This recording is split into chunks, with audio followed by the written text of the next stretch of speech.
I'm completely knackered. Very tired. Very demanding days driving. Very technical. And I took the WA line because it's a lot easier than the French line. Less cut up. It's a challenge. This is really, and I know that we're going in the most difficult direction. Heading west is more difficult, and that is very, very obvious to me. But still, I think in both directions, this is a tough track, and I'm exhausted. I'm mentally exhausted, physically exhausted, and the last 3 hours today has been a bit of a test of endurance. Yesterday we made about 130 kilometers, and I thought, yeah, good pace, good pace. Today, about 60, so well under the pace. So this is not a 3-day crossing. This is a 4-day crossing. If tomorrow is day 3, there's no ways we're going to be across the Simpson by the end of tomorrow. Definitely not at this pace. So for me, it's a quick meal and it's early to bed. Still, it's a beautiful place. I'm travelling with my daughter Kate. I'm crossing Australia. I've already done it the easy way, and now I'm on the difficult way, straight across. And it's proving to be more of a test of endurance than I had bargained for. So we've found a campsite for the evening, finally. The sun is going down, it's basically gone down now.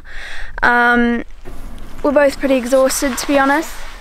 It's just been sand dune after sand dune all day. It's just been, it's actually been a crazy day. It's been really, really tiring. My eyes hurt a lot because you're going up and down sand dunes all day, and especially now when the sun was setting, it was just light dark, and it was actually quite straining on my eyes, and to be honest I feel a little bit drugged. Luckily it's not windy. Well, there's a bit of a breeze, but it's not as bad as it was the other night. So we're gonna make some food, set up camp and just chill because I'm absolutely knackered, and got another day of this tomorrow, so I'm not gonna lie, I don't think I'm actually looking forward to it much. It's really tiring. It's really, really tiring.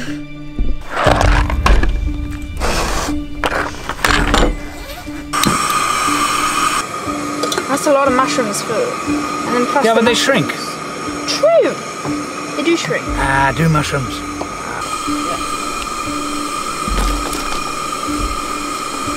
Oh dear. These mushrooms are on the way out.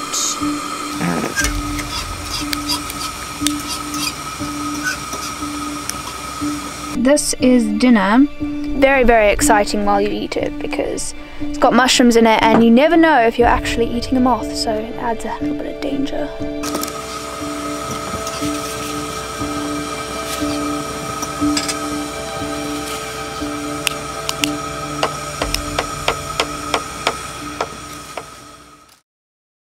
Good morning. I like to make my films the way I want to make them, which means to me sharing what happens. Not what I would like to happen, not what a TV production network would like to see happen. That's why I've always struggled to get my programs pre-financed. What's they say? Well, what are you going to do on day 14? I'm not sure. Day 21? Don't know. That's not good enough for them, you see. So I've always made shows as they roll and just present them as they roll. So that's what I'm doing this morning. It's very, very cold, but that's not my problem. My problem is exhaustion. I'm now into my 6th week, and I've been driving every single day, pushing a deadline to get back home to edit these programs, and then I'm going to Africa for 6 weeks. I'm driving almost every single day. So right now, my exhausted state, I mean, this take that I'm hoping this is going to work, this is take 5 I messed it up 4 times, not because of what I was saying, it's because I plugged the microphone in the wrong thing, and then I didn't turn the microphone on, etc., etc. So it's just an indication of my state of mind at this time. So, bringing you exactly as it is from this beautiful desert sunrise. Right now, the road yesterday was a test of endurance. It's difficult technical driving. I'm enjoying the driving. I'm without question enjoying the driving. But I'm finding it difficult to keep up a level of mental alertness and enjoying the moment. You know, I've always said, you know, you gotta take advantage of it's happening now and all of these important things when on these trips. I'm finding that really difficult right now because I'm so mentally tired. So anyway, I'm letting you know that now because the trip ahead, we may change it a bit to speed up the trip. And I'll let you know as I decide to do things, what I will do. So there you have it. Beautiful sunrise this morning. We're going to pack up. We've got a long drive. It'll be dune crossings the whole day today, I'm expecting. It's breakfast time. We've been an hour on the track, so worked up a bit of an appetite. And breakfast cereal is in there.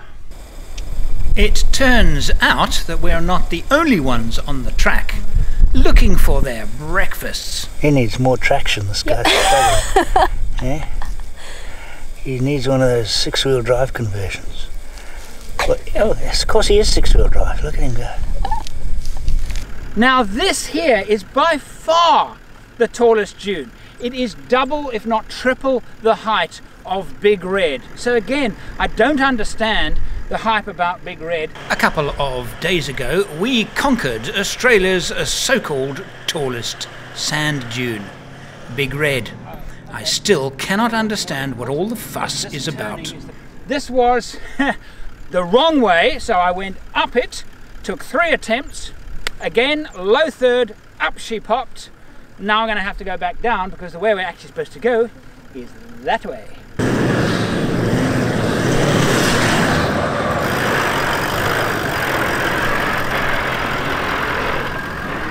I am really loving my truck this morning. Its performance over these sand dunes and with these new tyres, just brilliant.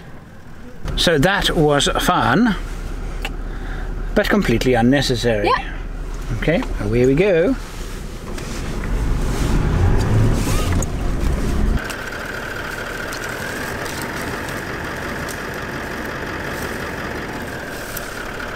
This is my only in Australia moment.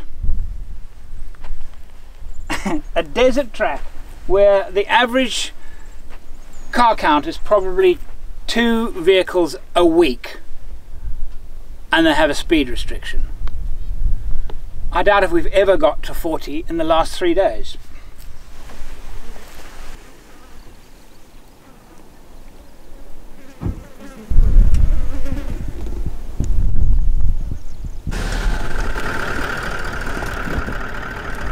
Do you see it?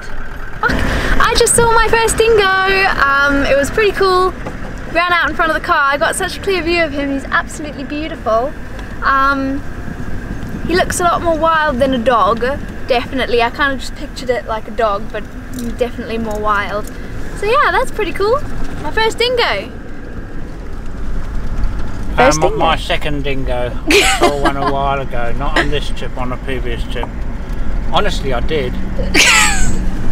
This sign demarcates the western edge of the true Simpson Desert, and all of this information, who to tell, what to take, care for the desert, safe driving, etc. Really, if you haven't actually read and understood this, arriving here and reading it, it's a little bit too late. But there is no permanent water, very difficult terrain, and people, I suppose, occasionally will foolishly just tackle it in an ordinary vehicle with no water and things like that. No backup in the case of something going wrong. So anyway, that's the first desert crossing that Kate has done in Australia. Why are you sitting on the rock? I'm taking an Instagram photo. It's a pretty big deal for her. and we're now here, and we're going to be heading off westerly, continuing west, and our next major stop will be the symbol of the Outback.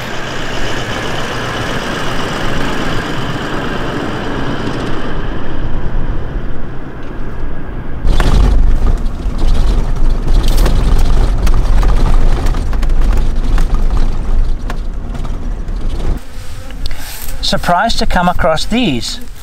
It is remarkably like the tama melon found in the Kalahari, and not a delicacy by any means, but the Bushmen use them for, they do eat them, they use them for water containers. They drill a small hole in them and they can contain water, and they're scattered over here. Really surprised to see them. Not seen them once before in Australia, and suddenly there are hundreds of them around here.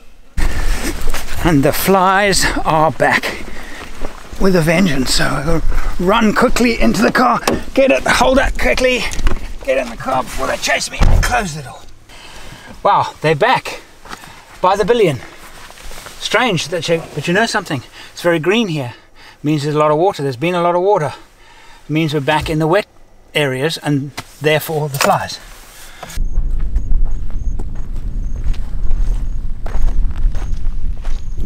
More evidence of the late rains. While this is the first standing water we've seen for 3 days, it's very salty and not palatable. So that's a beautiful place. Just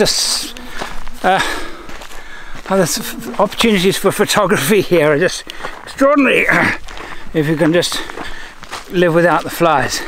And interestingly, you get out of the cars, first 5 minutes, not a fly, not a single fly. After 10 minutes, they send little messages, or coded messages to their buddies, and they all descend like a squadron of bombers. What? Why? Like a squadron of bombers? Giving me flashbacks, stop. So the secret is to get into the car without letting 1,000 flies in.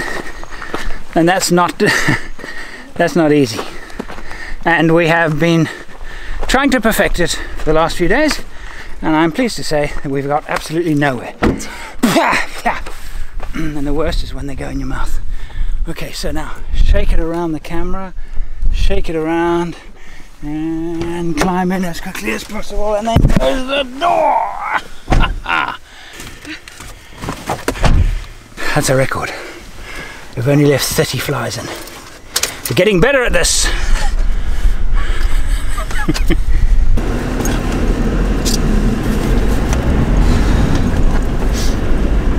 Thirsty work, this fly shaking. Bit of a shock to arrive at Ozzy Springs. We're lots and lots of campers and lots of people around, so it's not our kind of thing to do is to camp with lots and lots of people, and the flies are still very bad.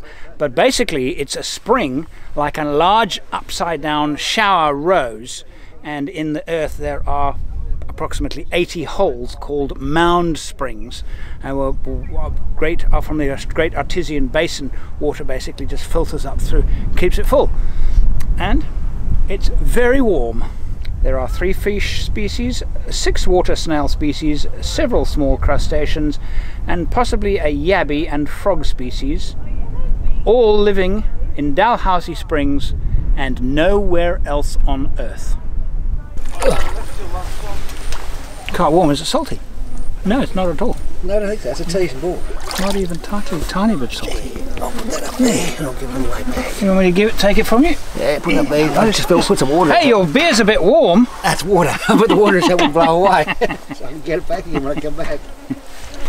It's warm, very warm. So, a bit of a situation we've got ourselves into. There's nowhere to camp here. It's absolutely exposed. There's a lot of wind.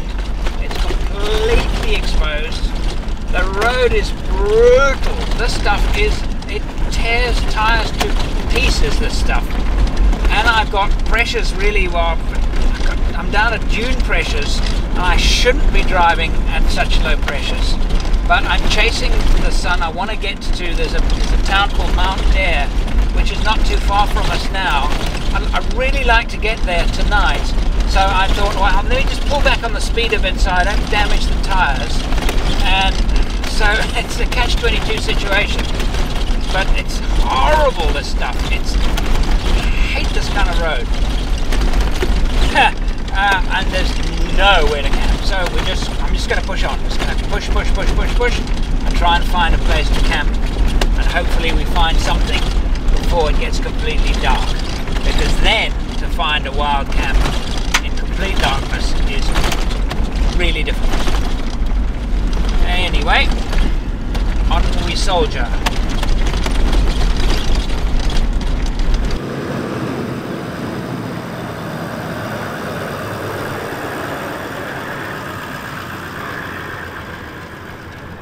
Ah, at last we've reached Mount Dare.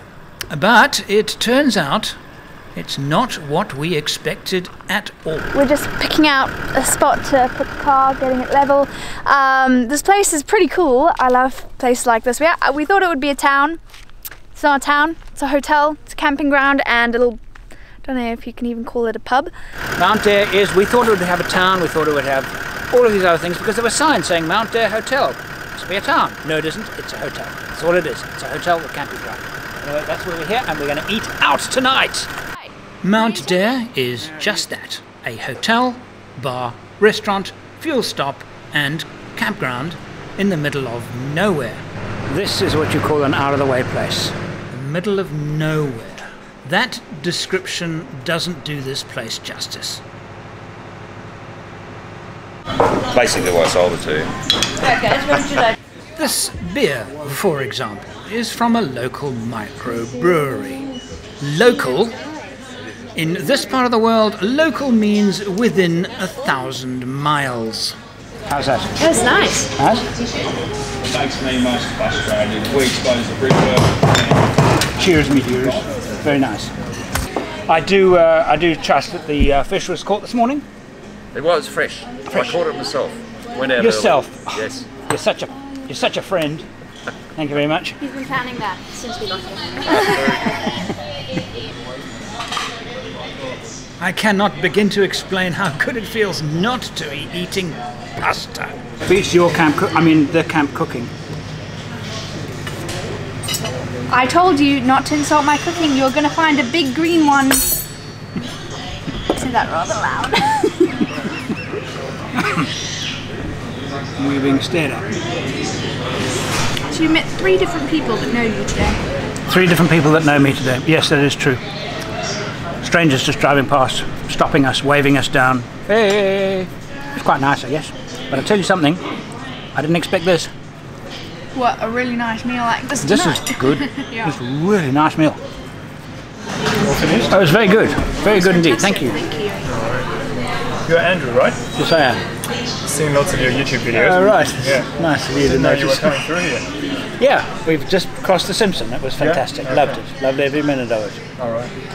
And you're camping tonight? Camping here tonight, yeah. Yeah. Good. Thank you. Can I join you for a beer later on? Absolutely. All right. Are you staying a bit longer? I'll stay here a little longer. Yeah, join us. Sure. Thank you. This is authentic Outback hospitality. There's nothing presumptuous, there's nothing forced, it's not for the tourist. Because the ordinary tourist doesn't get this far into their Outback. And that is why these places are so worth visiting. Because they themselves are, the buildings, the walls have character. And it's unique to Australia. And I mean, every country has their own, but the Australian flavour is very pungent, if you know what I mean. We have quite a busy morning ahead. We have a 7-hour drive today, and we're going to go find our way to Uluru, Ayers Rock, the most famous single landmark of the Outback. So I've got to get the tyres up to gravel road pressures. We've been driving up to now at sand dune pressures. Down with the flag and sort out stuff. And before I leave Mount Dare, I want to leave something behind. the reason why we were able to continue our trip was actually thanks to the Flying Doctor Service, because if I hadn't found a cure solution for my eye infection, I would have not headed out to the desert. The fact is that places like this could not possibly exist without the Royal Australian Flying Doctor Service. I'm going to leave something here in my small way of saying thank you to them. The idea is a $50 donation to the Flying Doctor Service gives you the privilege of hanging your t-shirt at the Mount Dare Hotel.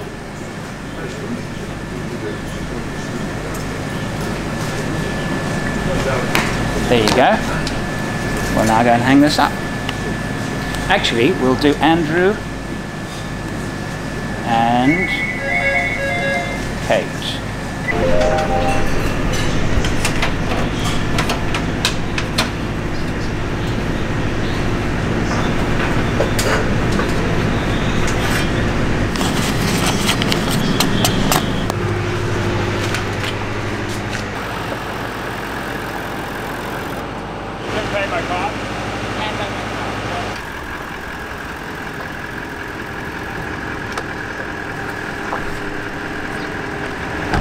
And without Mount Dare being here, we couldn't have done this trip, because we would have, even with our, I mean, we are carrying far more fuel than your average four-wheel drive, and yet we would really struggle with distances. And the fact that there's fuel here opens up the whole country to us. Further west we push, mostly on wide gravel roads, which means road trains. Road trains. The amount of dust they kick up.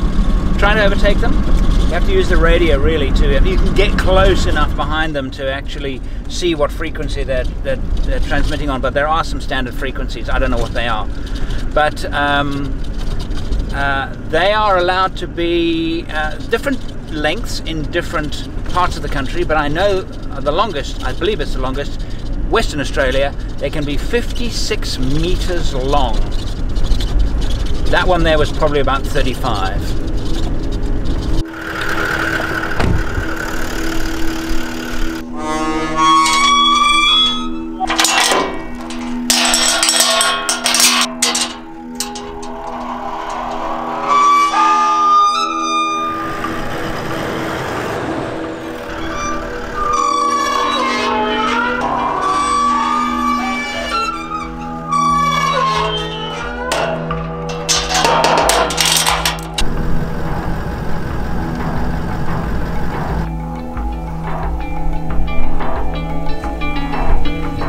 This is a halfway point in our journey.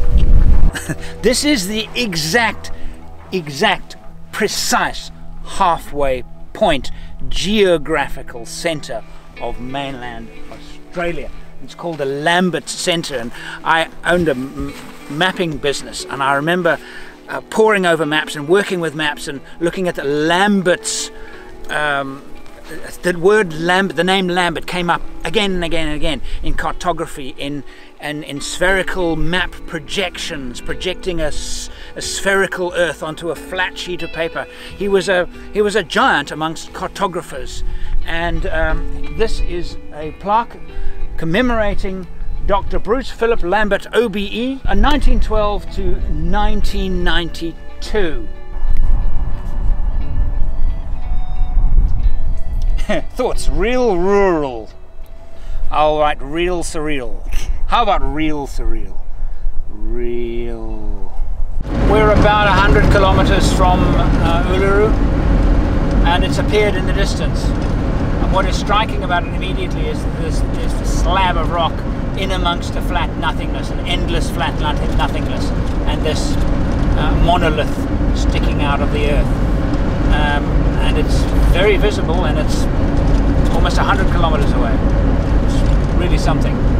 So we're chasing the sun again, and we're going to try and find a campsite not in the national park, but probably just outside, and we'll go and probably have a good look at it, hopefully early tomorrow morning.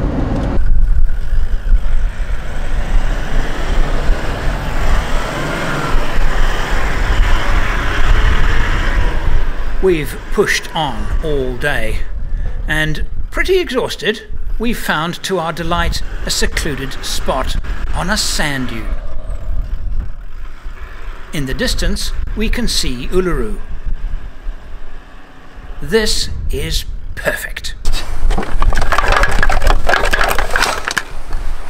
What a beautiful campsite.